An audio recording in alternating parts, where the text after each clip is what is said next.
Si yo te pidiera en esta mañana que hicieras una lista de todos los problemas que tú tienes en este momento, de cualquier índole, económico, familiar, de salud, y que lo pongas en orden de importancia, ¿cuál colocarías en el tope de la lista?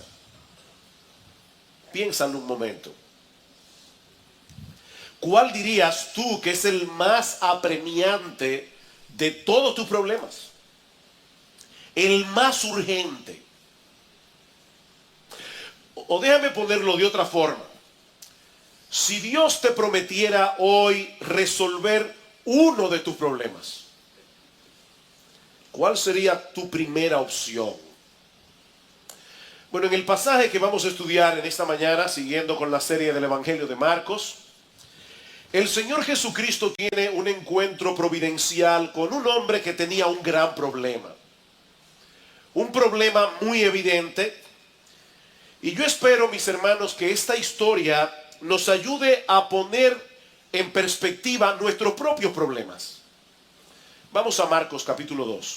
El Evangelio de Marcos capítulo 2. Yo he titulado el mensaje de esta mañana, El problema más urgente. Marcos capítulo 2, versículos 1 al 12. Dice, entró Jesús otra vez en Capernaum después de algunos días y se oyó que estaba en casa. E inmediatamente se juntaron muchos de manera que ya no cabían ni aún a la puerta y les predicaba la palabra. Entonces vinieron a él unos trayendo a un paralítico que era cargado por 4. Y como no podían acercarse a él a causa de la multitud, descubrieron el techo de donde estaba y haciendo una abertura, bajaron el lecho en que yacía el paralítico. Al ver Jesús la fe de ellos, dijo al paralítico, hijo, tus pecados te son perdonados. Estaban allí sentados algunos de los escribas, los cuales cavilaban en sus corazones, ¿por qué habla este así? Blasfemias dice, ¿quién puede perdonar pecados sino solo Dios? Y conociendo luego Jesús en su espíritu que cavilaban de esta manera dentro de sí mismo, les dijo, ¿por qué caviláis así en vuestros corazones? ¿Qué es más fácil, decir al paralítico, tus pecados te son perdonados? O decirle, levántate, toma tu lecho y anda. Pues para que sepáis que el Hijo del Hombre tiene potestad en la tierra para perdonar pecados, dijo al paralítico, a ti te digo, levántate, toma tu lecho y vete a tu casa. Entonces él se levantó enseguida y tomando su lecho salió delante de todos, de manera que todos se asombraban y glorificaron a Dios diciendo, nunca hemos visto tal cosa.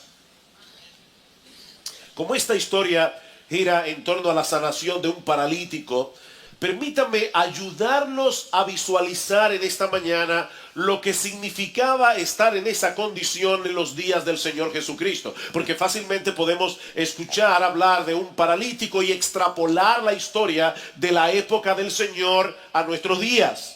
Ser un paralítico en cualquier época siempre ha sido un gran problema. Pero es indudable que en los días de Jesús era una situación mucho más crítica que ahora. Este hombre no tenía la menor esperanza de que en alguna parte apareciera un especialista, un neurocirujano que pudiera operarle y devolverle, aunque fuera un poco de movilidad. O tratar con alguno de los problemas secundarios que esta condición generalmente trae consigo. Este hombre no contaba con analgésicos que calmaran sus dolores y sus molestias, o con un fisioterapista que lo ayudara a fortalecer su masa muscular, ni siquiera con una silla de ruedas para ser transportado con más facilidad.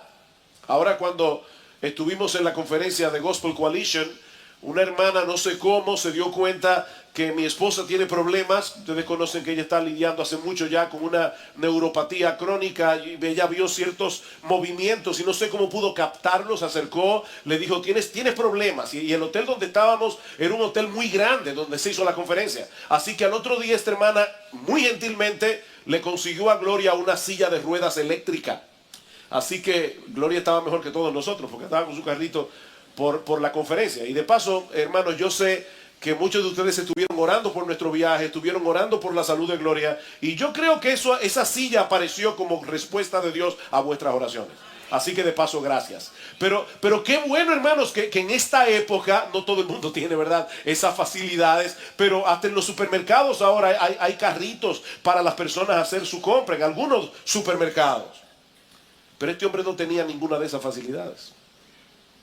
Desde que este paralítico se despertaba por la mañana hasta que se dormía por la noche, él no tenía otra cosa que hacer que mirar al techo. A menos que alguien se compadeciera de él y lo cambiara de posición o lo moviera de un lugar a otro. Cuando él veía que su familia salía hacia el mercado, él estaba allí postrado.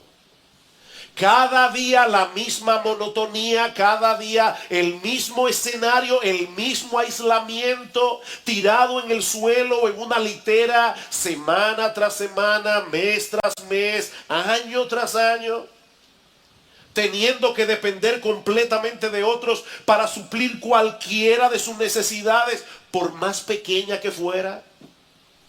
Este hombre necesitaba ayuda para vestirse, necesitaba ayuda para bañarse, necesitaba ayuda incluso, mis hermanos, para poder hacer cualquier necesidad fisiológica. Por eso alguien describe la condición de este hombre a través de un conjunto de palabras que pueda darnos una idea aproximada de su condición emocional. Dependencia, humillación, confinamiento, a lo que yo añado claustrofobia, aburrimiento, soledad, frustración, vergüenza, desesperación. De manera que el problema de este hombre era más que evidente. Él estaba paralítico. Si él hubiera escuchado la pregunta con la que yo inicié este sermón en la mañana, si tú tuvieras que poner en orden, en una lista, en el tope de prioridades, ¿cuál es tu problema más urgente? Él hubiera dicho, mi problema más urgente es que no puedo caminar. Y que no existe la menor posibilidad de que alguna vez yo pueda hacerlo. Pero de repente aparece un hombre llamado Jesús en la misma ciudad donde vivía el paralítico, la ciudad de Capernaum, haciendo milagros extraordinarios, como vimos hace unas semanas atrás. Recuerdan cómo todo el pueblo se agolpó a la puerta para ver a Jesús y para ser sanado, y cómo él sanaba todo tipo de enfermedad. De hecho, inmediatamente antes del relato del paralítico, lo que Marcos nos narra es la sanación de un leproso. Así que por primera vez, este hombre vislumbra un rayo de esperanza. Hay una pequeña luz al final del túnel. Sobre todo porque este hombre cuenta con un grupo de amigos fieles. Un grupo de amigos que son capaces de hacer lo que fuera para llevarlo hasta Jesús. Así que ponen el plan en marcha. Toman al hombre, lo ponen en una litera, lo llevan a la casa donde está el Señor, pero al llegar se topan con una muralla humana impenetrable. Vean otra vez el versículo 1. Entró Jesús otra vez en Capernaum después de algunos días y se oyó que estaba en casa, e inmediatamente se juntaron muchos, de manera que ya no cabían ni aún a la puerta, y les predicaba la palabra. Había tanta gente en la casa que era imposible acercarse a Jesús, y mucho menos cargando a un hombre en una camilla. Pero estos amigos eran persistentes. Y de paso, hermanos, esa es una de las características de la fe. El que verdaderamente cree, actúa porque cree. Y estos hombres creían, ellos tenían la convicción de que Jesús podía sanar a su amigo. Así que tomaron la decisión de llegar hasta él de la única manera posible: desde arriba. Las casas en Israel solían tener una escalera exterior para subir a los techos. Los techos eran usados como terrazas y estaban tan pegadas la una de la otra que si una casa no tenía escalera, era fácil subir a otra casa e ir saltando de techo en techo hasta llegar a la casa que tú querías llegar. No sabemos cómo fue que los amigos del paralítico hicieron su asunto, pero ellos llevaron al hombre hasta donde estaba Jesús. Y de inmediato comienzan a abrir un hueco en el techo por donde bajar al paralítico. Por supuesto, hermanos, Los techos de aquellos días no eran como los de ahora. No se imagine algo así, porque habría que buscar un aparato mecánico para poder hacerlo. No, los techos de aquellos días eran de madera, cubiertos muchas veces de una capa de barro o arcilla. Había ramas cubiertas por esta capa de barro. Ahora yo quiero que ustedes se imaginen la escena, ¿verdad? El Señor está predicando la palabra, comienza a oírse un ruido en el techo, se forma una nube de polvo que cae sobre Jesús y sobre la gente que está allí, hasta que se abre un hueco bastante grande y aparecen 4 hombres mirando para abajo. Y para colmo, están tratando de bajar a otro en una camilla. Cada vez que yo leo esta historia, yo trato de imaginarme cómo yo hubiera reaccionado si hubiera sido Jesús. Yo estoy ahí, ¿verdad?, enseñando la palabra, y de repente comienzo a ver todo este movimiento, y yo estoy casi seguro que mi reacción hubiera sido, ¿verdad?, si no hubiera leído la historia, mi reacción hubiera sido pedir de lo más amable posible a alguien en la audiencia que parara esos 4 imprudentes que me están estorbando para predicar. Pero eso no fue lo que hizo Jesús. ¿Saben por qué? Porque en vez de verlos como un grupo de necios interrumpiendo su predicación, Él los vio como hombres que tenían mucha fe. De hecho, tanto Mateo, Marcos y Lucas, los 3 evangelios que narran este evento, dicen que Jesús vio la fe de ellos. Jesús vio, no la imprudencia, no la necedad. Jesús vio la fe de ellos, la fe que tenían en Él.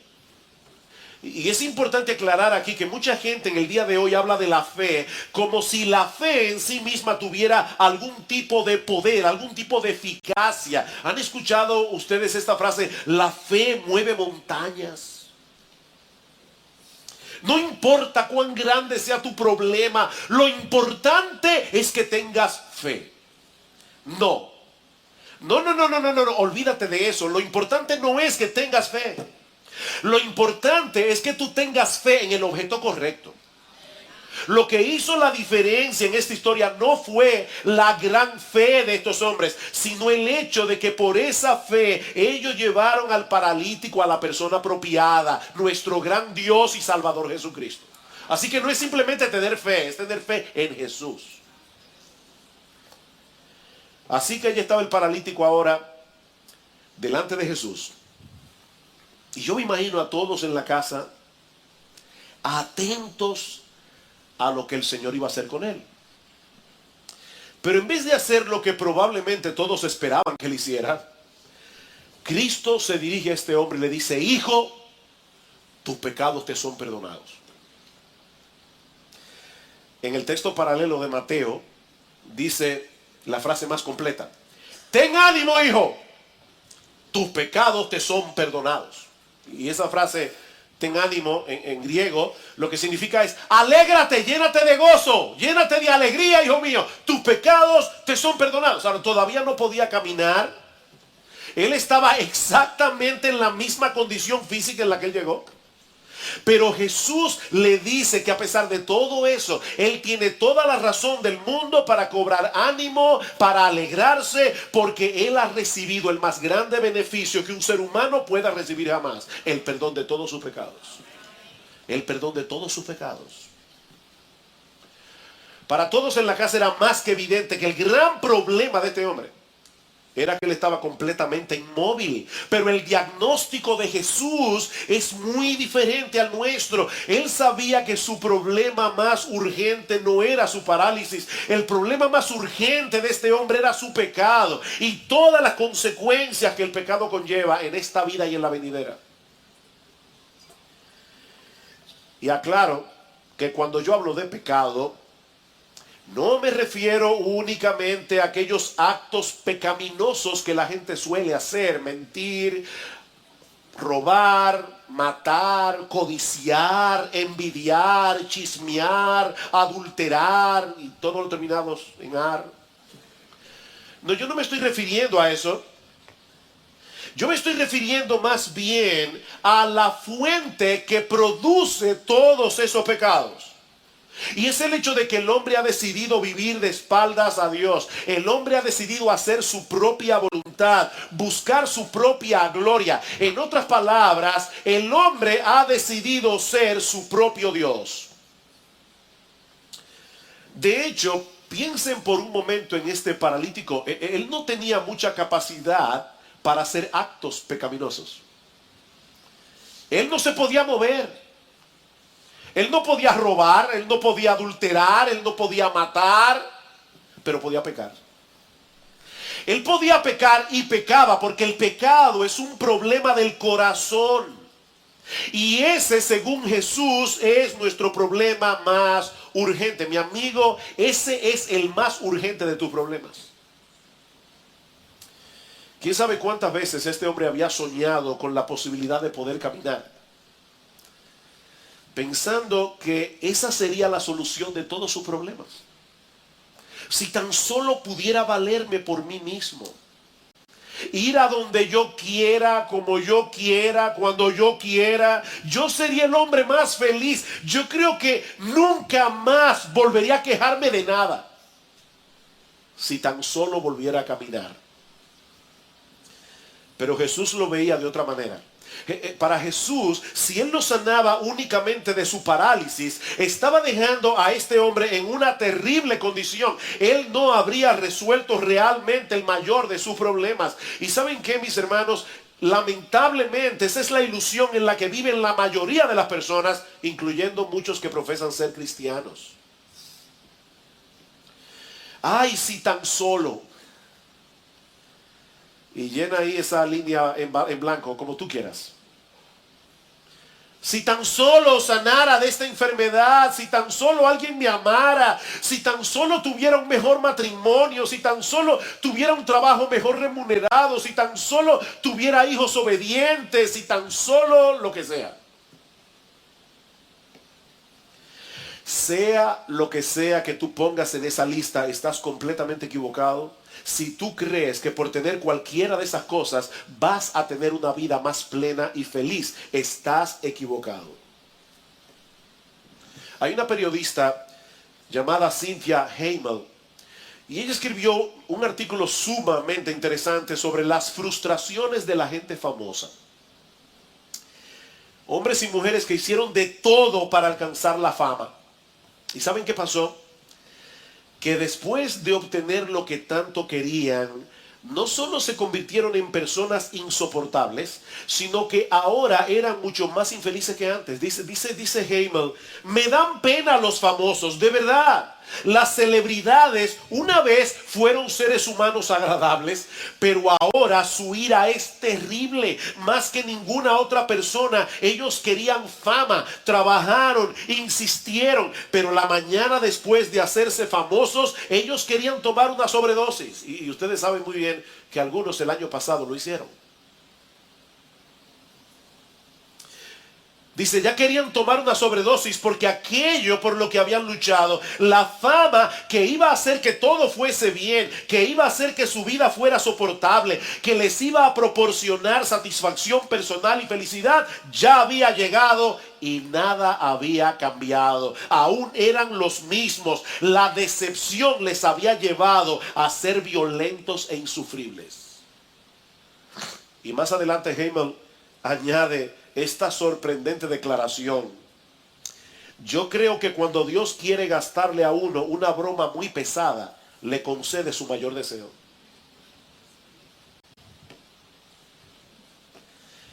Pero eso no fue lo que hizo el Señor con el paralítico. Él no le dio lo que él quería, él le dio lo que necesitaba. No lo que él quería, lo que él necesitaba. Y no era la sanidad de su cuerpo, era la sanidad de su alma. Lo que este paralítico necesitaba más urgentemente era el perdón de sus pecados. Y eso fue precisamente lo que Cristo le dio. Mi amigo, otra vez, yo no sé cuál es el mayor anhelo tuyo en esta mañana.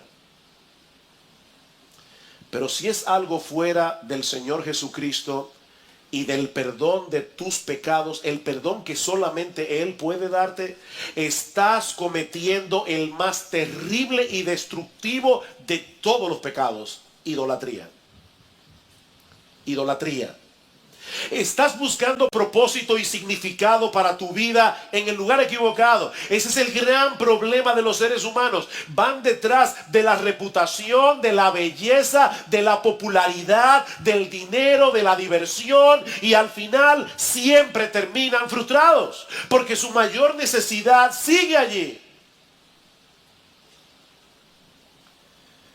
Así que lo primero que yo quiero resaltar en este pasaje es que según Jesús, ninguna necesidad humana es más urgente que el perdón de los pecados. Según Jesús, ninguna necesidad es más urgente que el perdón de los pecados. ¿Sabes por qué? Porque algún día tendrás que presentarte en el tribunal de Dios para dar cuenta por tu vida.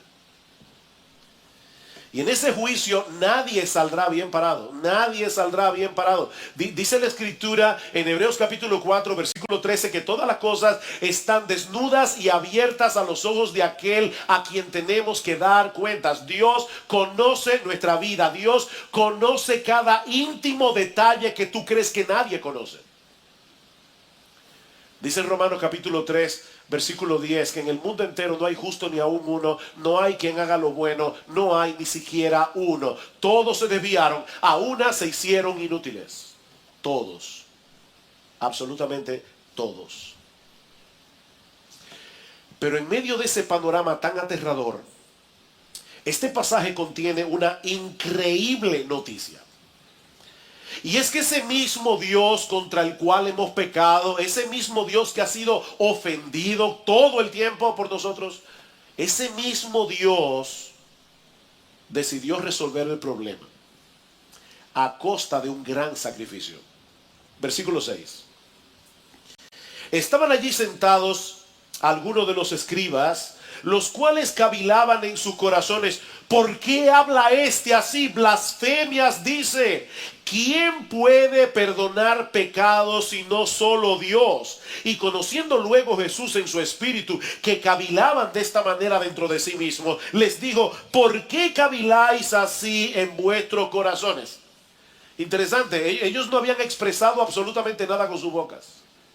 De hecho, la palabra que aparece en el versículo 8 es la palabra dialogizomai, de donde viene nuestra palabra diálogo. Jesús tiene el poder para escuchar nuestro diálogo interior. Todos tenemos un diálogo interior. No tenemos que hablar con nadie. Nosotros hablamos con nosotros mismos todo el tiempo. Y Jesús escucha ese diálogo interior que había en los corazones de estos líderes religiosos de Israel. Y lo interesante, mis hermanos y amigos que están aquí en esta mañana, es que en este caso el proceso de razonamiento de estos líderes era correcto. Absolutamente correcto, excepto en una cosa. Ellos pensaron: mira acá, Jesús está clamando tener poder para perdonar pecados. Correcto, perfectamente correcto, eso es así. Jesús no le dijo a este paralítico: hijo mío, ve a Dios para que te perdone tus pecados. Él le dijo: yo te perdono tus pecados. Así que ellos pensaron: ¿Jesús está diciendo tener la autoridad para perdonar pecados? Sí. Sí. Entonces, Jesús está diciendo que Él es Dios porque solo Dios puede perdonar pecados. Correcto otra vez. Correcto otra vez. Todos los pecados que nosotros cometemos los cometemos primariamente contra Dios, y por lo tanto solo Dios puede perdonar los pecados. Dice en el Salmo 51, cuando David peca contra Betsabé y peca contra Urías Eteo, y David confiesa su pecado delante del Señor y le dice: contra ti solo he pecado y he hecho lo malo delante de tus ojos. Y en el Salmo 103 dice: Él es quien perdona todas tus iniquidades. Así que estos líderes religiosos están allí con ese diálogo interior. Jesús está diciendo que Él puede perdonar pecados, pero solo Dios puede perdonar pecados. ¿Cuál es la conclusión? Jesús está diciendo que Él es Dios. Correcto otra vez. Eso era exactamente lo que Jesús le estaba diciendo. El Señor cuando le dice al paralítico, hijo, tus pecados te son perdonados, lo que le está diciendo en realidad es que todos los pecados que él había cometido en su vida, los había cometido contra Jesús. Y ahora él le dice, hijo, ten ánimo. Toda tu vida has pecado contra mí y ahora quiero que sepas que yo te perdono todos tus pecados. Imagínate que hay un individuo que es asaltado por una banda de 4 o 5, lo golpean, le roban y lo dejan tirado medio muerto en la calle. Lo llevan al hospital y entonces de repente aparece el mejor amigo del asaltado con una sonrisa de oreja a oreja y le dice, te tengo una buena noticia. Conocí a todos tus asaltantes y ya yo los perdoné. ¿Y quién te dio a ti permiso o autoridad para perdonar en mi nombre lo que me hicieron a mí? No hay un hombre en la tierra que tenga autoridad para perdonar pecados. Porque todos nuestros pecados son contra Dios. Por supuesto, los líderes religiosos de Israel no pueden aceptar de ninguna manera esa conclusión de Jesús y lo acusan de ser un blasfemo. La misma acusación que iban a hacer más tarde para acusarlo y llevarlo a la pena capital. Versículo 7. ¿Por qué habla este así? Blasfemias, dice. Y ciertamente, mis hermanos, si Jesús era un hombre común y corriente, lo que Jesús está diciendo aquí es una blasfemia. Pero entonces eso lleva al Señor a traer esta pregunta tan enigmática en el versículo 9. ¿Qué es más fácil? Escuchen la pregunta, hermanos. ¿Qué es más fácil? ¿Decir al paralítico tus pecados te son perdonados o decirle levántate, toma tu lecho y anda? Miren, esa pregunta no es tan sencilla como parece a primera vista. Porque alguien pudiera decir, bueno, es más fácil decir tus pecados te son perdonados porque nadie puede subir al cielo y revisar, ¿verdad? Los folios de la corte divina y ver si es verdad que nuestros pecados han sido perdonados. Así que yo decirle a una persona tus pecados te son perdonados es muy fácil. Pero si le digo levántate, toma tu lecho y anda, y el individuo no se levanta, entonces es obvio que yo no estoy hablando la verdad. Así que es más fácil decir tus pecados te son perdonados. Sin embargo, yo creo que el Señor está planteando este dilema para llevarnos a otra conclusión. Ya Jesús había demostrado en el capítulo anterior que Él era capaz de sanar todo tipo de enfermedad. No olviden eso. Él acaba de sanar al final del capítulo 1 a un leproso. Solamente con decirle, yo quiero, sé limpio. Y dice que al instante la lepra se fue de él. Jesús tenía poder. Para él era fácil sanar a este paralítico. Era más fácil sanarlo que concederle el perdón. Porque ese perdón le iba a costar a Jesús mucho sufrimiento. Claro, el Evangelio de Marcos a estas alturas no nos revela todo lo que implicaba el hecho de que Jesús pudiera perdonar pecados. Yo no sé cuántos de ustedes alguna vez han pensado en esto, pero es una pregunta que yo me hacía en el pasado. ¿Cómo eran perdonados los santos del Antiguo Testamento? Porque Jesús no había venido todavía. ¿Tenían los santos del Antiguo Testamento, tenían la experiencia del perdón de sus pecados?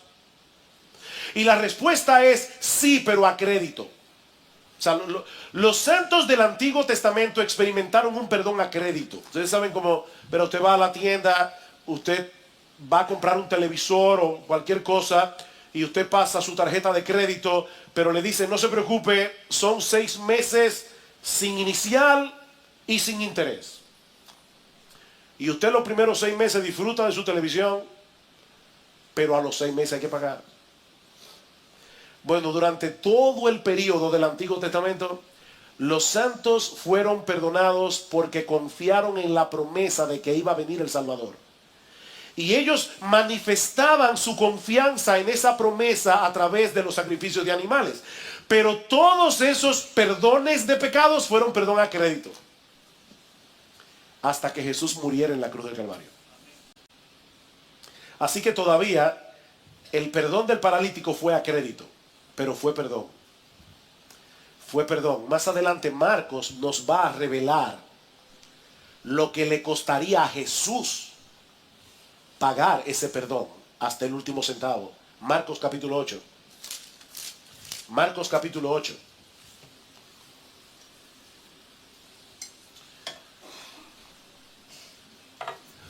Para algunas personas el perdón de los pecados es algo tan sencillo. Reza 10 Ave María, 4 Padre Nuestro y ya tienes.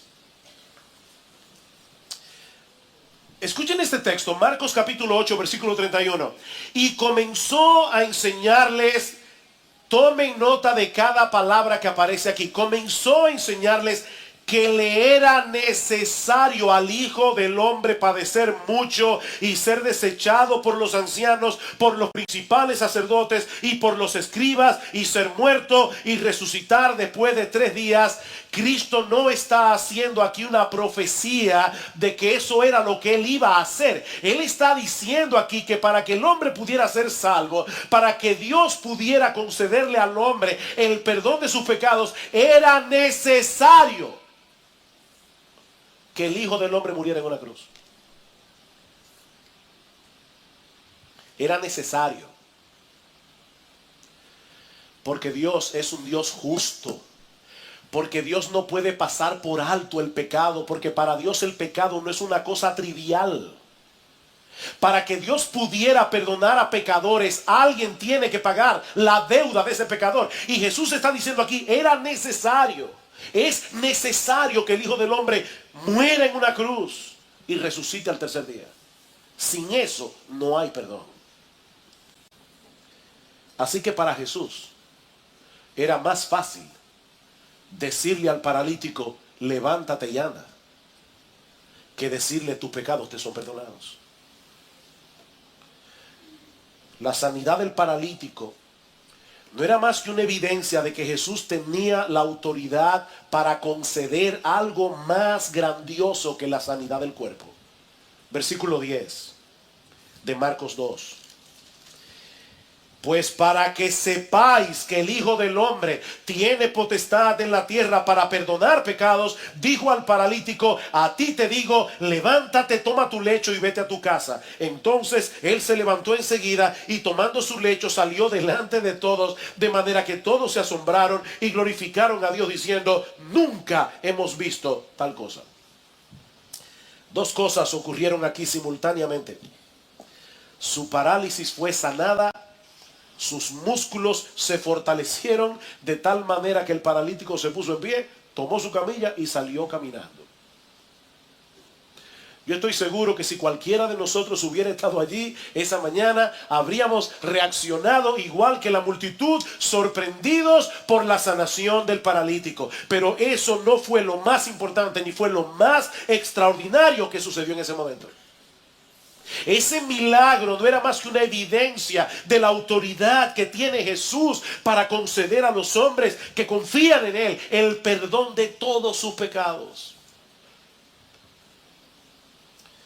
Dice el Salmo 32, bienaventurado aquel cuya transgresión ha sido perdonada y cubierto su pecado. Bienaventurado. Dichoso el hombre que ha tenido esa bendición. Mis hermanos, no existe en todo el mundo una bendición más grande que esta. Este paralítico salió caminando de la casa aquel día, pero ¿saben qué? Eso no impidió que su cuerpo continuara el proceso natural de deterioro que culmina con la muerte. Aquí hay hermanos que han sido sanados milagrosamente, pero se van a morir algún día. Igual que los que estaban sanos. Ese es el destino final de todo hombre. Nos vamos a morir, por si no lo sabías. Con toda seguridad. Tú puedes hacer ejercicio, puedes hacer dieta, puedes hacer todo lo que tú quieras y vas a mejorar tu calidad de vida, pero te vas a morir, tú vas a terminar en una tumba. Como decía un letrero en un gimnasio, come bien, haz ejercicio y muérete de todos modos. Esa es la realidad. Esa es la realidad. En otras palabras, el beneficio físico que él recibió fue extraordinario, pero fue temporal. Fue temporal. Pero el perdón de sus pecados le aseguró a este hombre un lugar en la presencia de Dios por los siglos de los siglos. Por los siglos de los siglos. Y no solo eso, ese perdón le dio a este hombre, escuchen bien, este perdón le dio a este hombre la libertad y el gozo de saberse aceptado por Dios, no por lo que él hiciera, no por lo que él dejara de hacer, sino por la gracia que Jesús decidió otorgarle gratuitamente.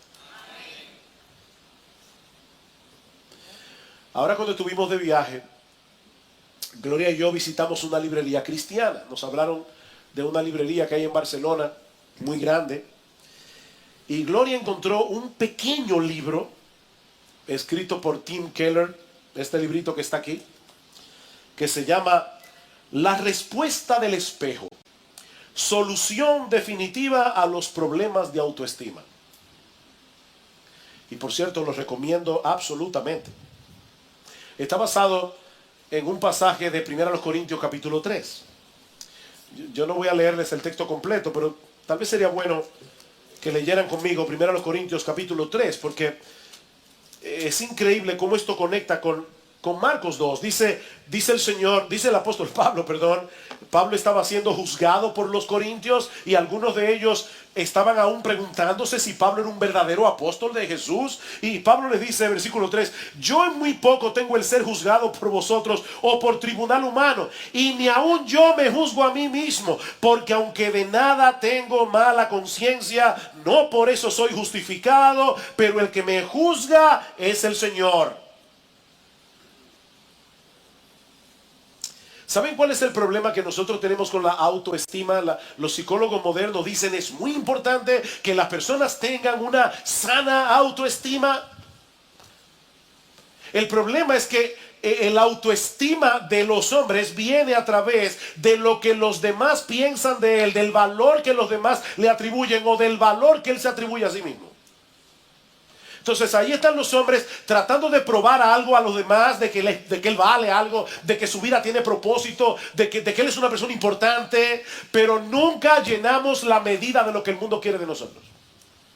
Ese es el problema. Si tú vas a vivir para los hombres, te tengo una mala noticia, tú nunca vas a poder agradar a todo el mundo. ¿Cuál es la solución? Bueno, el mundo dice, no te preocupes por lo que los demás piensan de ti. Lo importante es lo que tú piensas acerca de ti mismo. ¿Sabes qué? Eso tampoco es una solución. Porque o tú te pones un estándar demasiado bajo para poder cumplirlo, y eso te va a frustrar también. O tú vas a vivir frustrado porque tampoco vas a llenar la medida de lo que tú crees que tú deberías ser. Así que esa no es la solución. Escucha lo que dice Tim Keller en este pequeño libro acerca de ese tema. Dice, Pablo está hablando aquí como si estuviera en un tribunal. Él dice, yo no soy juzgado por ustedes ni por ningún tribunal humano. Y dice, ¿te das cuenta la manera en que Pablo dice que no le importa lo que los corintios piensen de él o lo que piense ningún tribunal humano? Resulta extraño que hable sobre tribunales. Después de todo, los corintios no eran un tribunal. Yo creo que él habla de forma metafórica. Y dice que el problema con la autoestima, sea alta o sea baja, es que cada día estamos en la sala del tribunal. Esa es la manera en que funciona la identidad de cada persona. En la sala del tribunal se encuentra el fiscal, todos los demás, y el defensor, que soy yo. ¿Ustedes se dan cuenta que siempre estamos justificándonos? Porque estamos en un tribunal. Y todo lo que hacemos es mostrar la evidencia para el fiscal y para el defensor. Algunos días parece que ganamos el juicio y otros días sentimos que lo perdemos. Pero Pablo dice que ha encontrado el secreto. ¿Saben cuál es? Que el juicio ya se terminó para él. Él está fuera de la sala del tribunal. Ya está, se terminó. Porque el veredicto fundamental ya está dado, lo dio Dios. Hijo mío, tus pecados te son perdonados. Ya que importa lo que piense el otro, tus pecados te son...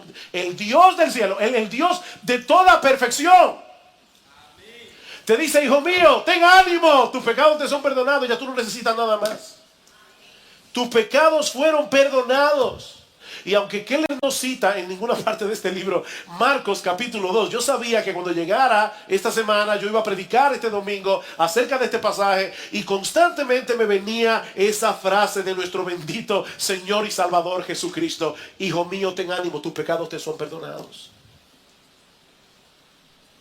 ¿Saben cuál es el problema que plantea la psicología del mundo con respecto a la autoestima? ¿Saben cuál es el problema? Que en el mundo el veredicto viene después del desempeño. O sea, tú siempre estás tratando de probar que eres alguien.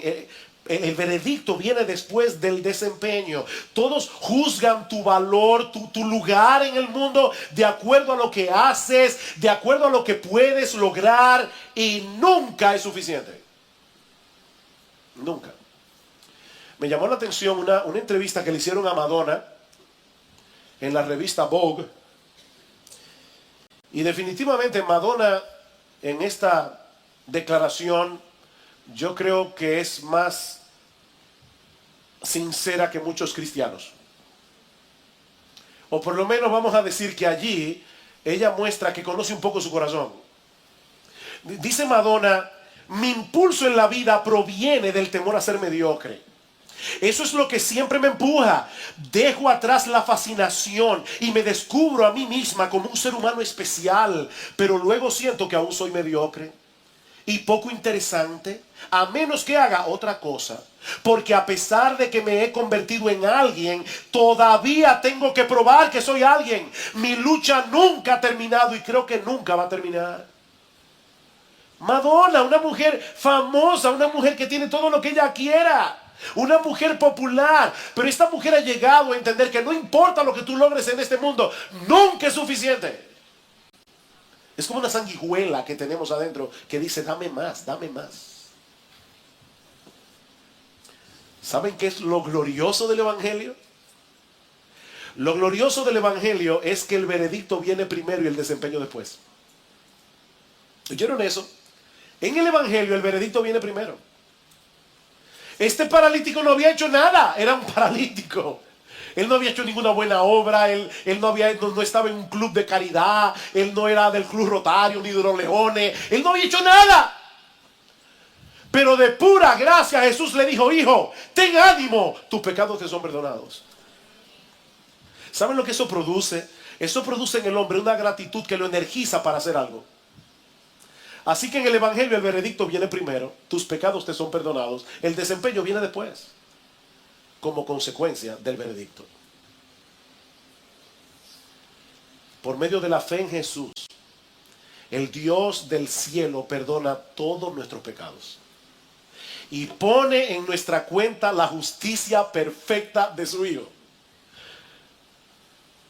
O ustedes no desayunaron esta mañana o están medio dormidos. ¿Tú oíste eso? Por medio de la fe en Jesús, piensa en todos tus pecados, todos los pecados que tú has cometido en toda tu vida. Por medio de la fe en Jesús, el Dios del cielo, el perfecto en santidad, el perfecto en justicia, aquel que juzgará a los hombres en el día del juicio, perdona todos tus pecados. Pero no te deja así. No te deja así. Si tú tuvieras una deuda pendiente con el banco de $40 millones y aparece un buen samaritano que te dice: no te preocupes, yo voy a pagar tu deuda completa en el banco. Cuando él pague tu deuda, ¿sabes en cuánto va a estar tu cuenta del banco? En cero.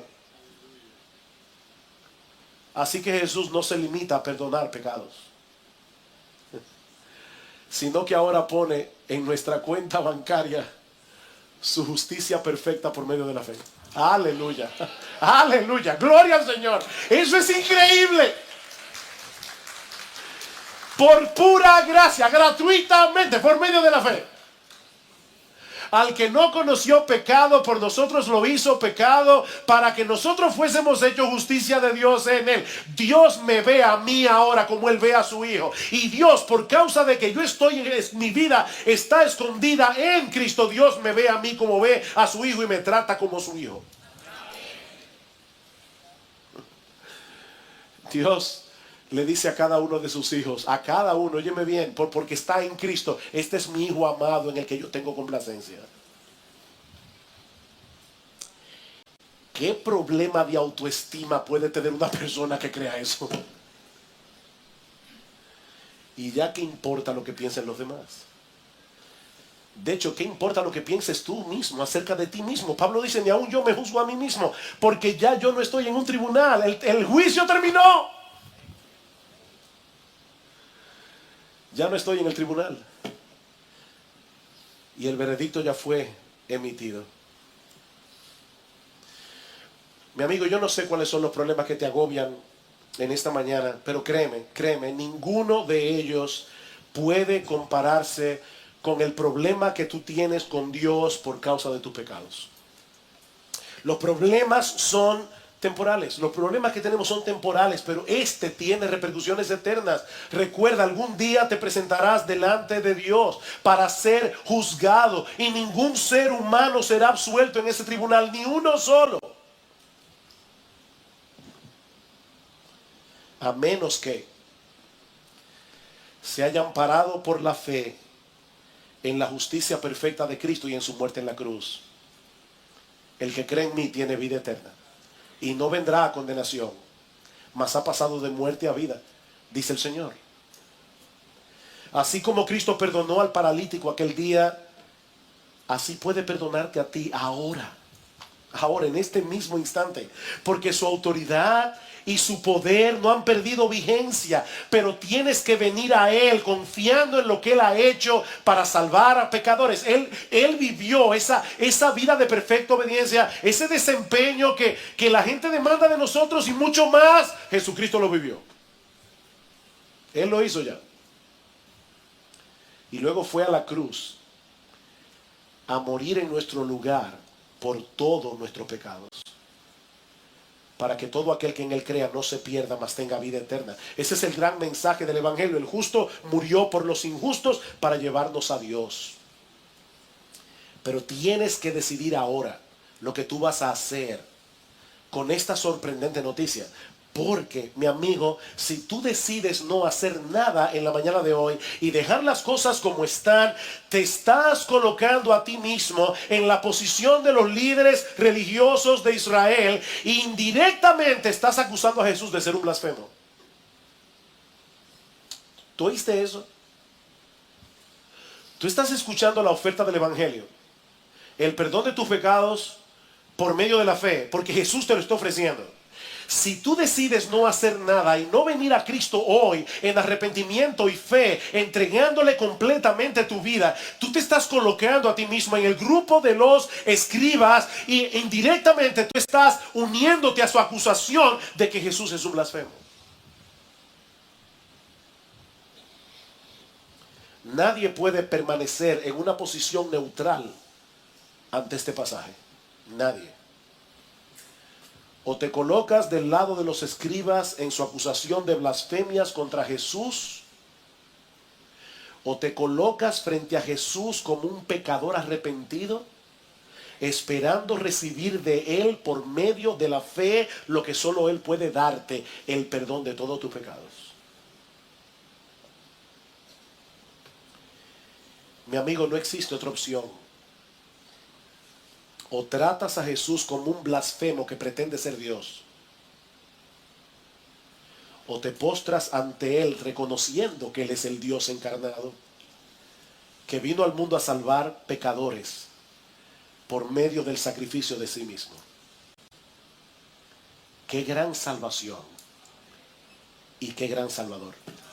Qué gran Salvador. Quiere el Señor manifestar su poder en este día, obrando en la vida de muchos, arrepentimiento y fe, para que puedan salir de este lugar con el alivio, la libertad, el gozo, la alegría de saber que todos sus pecados fueron perdonados por aquel que tiene potestad en la tierra para perdonar pecados, nuestro gran Dios y Salvador Jesucristo. Pero es también mi oración que los creyentes de Iglesia Bíblica del Señor Jesucristo y todos los creyentes que están aquí hoy salgan de este edificio gozosos y animados, con un mayor aprecio y un mejor entendimiento de la gran salvación que nuestro gran Salvador nos ha otorgado por gracia, por medio de la fe. Hijo, ten ánimo. Hijo, ten ánimo. Tus pecados te son perdonados.